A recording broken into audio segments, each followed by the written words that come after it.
দেখে যেন মনে হচ্ছে যে আমি নিজেই সাগরের তলে ডুবে মাছগুলো ধরছি। দেখে খুব চমৎকার লাগলো দৃশ্যগুলো, অসাধারণ। এত বড় বড় চিংড়ি মাছ কক্সবাজারে হয়তো গেলে দেখা যায়, এছাড়া তো আমাদের দেশে খুব একটা দেখা যায় না, কারণ এগুলো সমুদ্র সৈকত ছাড়া পাওয়া মুশকিল। আমাদের দেশে খুব একটা দেখা যায় না এমনিতে।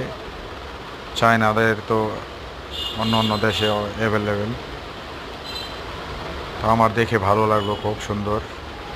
তাই আপনাদের জন্য ভিডিওটা রেখে দিলাম।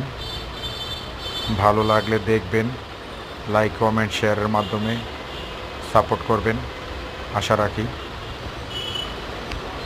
প্রকৃতির মাঝে অনেক কিছুই আছে আমাদের জন্য।